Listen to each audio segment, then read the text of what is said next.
Sometimes in this pose I get an intense cramp in my arch. I just embrace that. It'll go away. It's always a good thing. It's change that's happening. When you walk, some things will tighten up, things will shift. So when you're doing something pose like this is not what I wanted to talk about. I just felt the cramp in my foot. It's already gone. But sometimes this is pretty intense. Just let it go away. This is different than a Charlie horse when you're sleeping. That's usually not going to go away. You gotta stretch that out. But I want to talk about how do we eliminate the gut. We talked about this in the Greater Exodus video. And so just talking more about how moving functionally and what moving functionally is and how that helps get these intestines, these, all the large intestine, small intestine, get that stuff that we have in there, get it moving, get it out.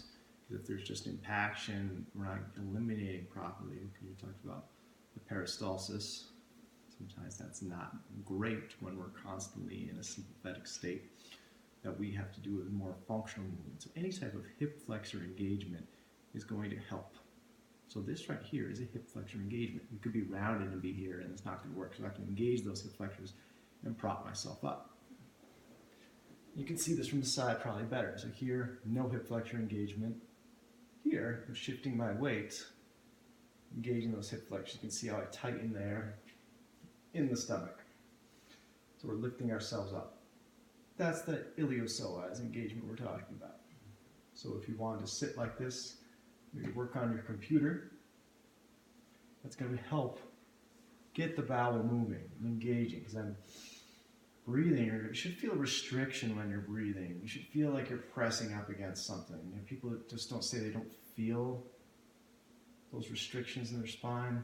It means there's lots of atrophy in their spine. They're so weak that they don't even know how to engage their spine to get up to a point where they're strong enough where they can feel that restriction. That's going to take some time to feel that. And then you notice the stronger your spine gets, the more you're going to have power to break through those adhesions. So it actually becomes harder to do certain things like this. Lifting up becomes harder. Pushing up against those restrictions and breathing. Now this is just another position I've known that helps. But the most important one is doing the flat foot squat. That's hard for a lot of people. This is even hard for a lot of people if you've got trouble with your knees. So we'll go over some easier ones you can do, but we'll cover the flat foot squat and just how I do that here. And the key with the flat foot, do it face forward. It's coming down. Trying to don't let the knees go too far past the toes. And then usually I'll get here, and then I'll try to push off my knees, get myself in that position, if the cat doesn't knock me over. And as I get more comfortable, I'll actually take my knees and try to pull them in more, really lengthen my spine. My shoulder just popped, that felt great. So this is pretty intense, a lot of shaking. You might even be able to see that. Hamstrings are stretching, core is engaging, pretty tough. Let's show the side view. So create a little arch with the feet. Coming down, pretty rounded here at the bottom, right? So we gotta take that rounding, try to pull it out. Straighten that spine, straighten that neck. Again, we're trying to take the knees when we're there and bring them in if we can while we're in that position. Another way we can do this is just sitting, instead of being out here in our chairs leaning back, is pulling ourselves up. I know I'm sitting on the floor, but it's that same thing. That hip flexor engagement.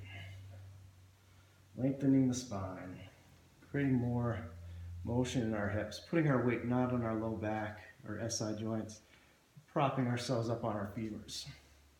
I know I'm sitting on the floor, but you can imagine it if I was sitting on a chair. That's why I need somebody to do camera work for me. Pigeon pose, I've noticed, helps. Because that's, again, it can be very hip flexor engaging. You're here, and you're stretching that right here. Creating arch, spine straight. You'll notice if you're lazy, your head's propped up, you're not going to feel the stretch as much because you're just trying to get here. But if you lengthen, as with any exercise, you'll feel it more. So usually what you do, if you're doing this for 5 minutes, you'd be like, oh, I have to go to the bathroom. That's how you know you're doing it right. So if you only eliminate like once. I know a girl only did it once a week or a couple times a week. It should be every day or more, multiple times a day. That's good. I remember when I took my first herb seminar, it was like 3 times that day because herbs are crazy stuff. They do work, but we want to also do it physically. We can do it physically with doing sitting positions and walking and just doing the founder exercise, hinging from the hips. Those are all hip flexor engagements. They're all tightening in there and helping us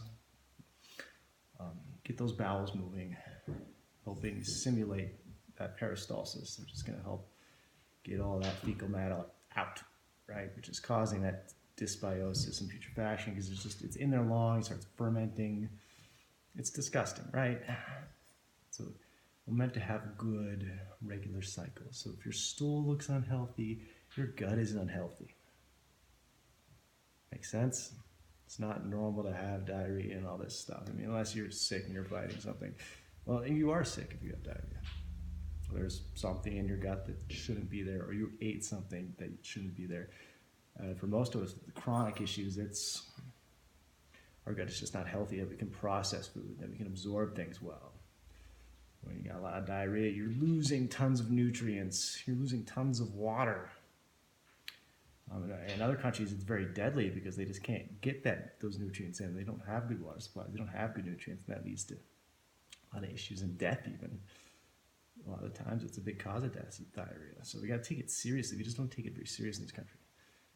We just kind of live with it and think, well, that's normal. It's not. It means you're unhealthy. So strengthening the spine, using your hip flexors more on a nervous system level helps. And also functionally. We're functionally moving the gut, creating motion.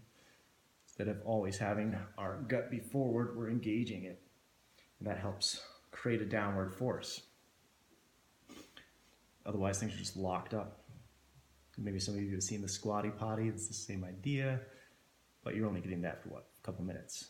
That can help, but this is an all-day thing. The more you do this all day, the more regular it's going to be, and the better you're going to feel, and the better your gut's going to be working. And it's also strengthening your spine, so it's getting you out of that chronic stress mode, the stress that kills us, into more deep breathing, more parasympathetic, calm, immune system focused, enteric nervous system focused, and gut focused. Slower heart rate, controlled breathing, not all the fight or flight stress stuff that's breaking our bodies down, stiffening our spines. All right? Good to go.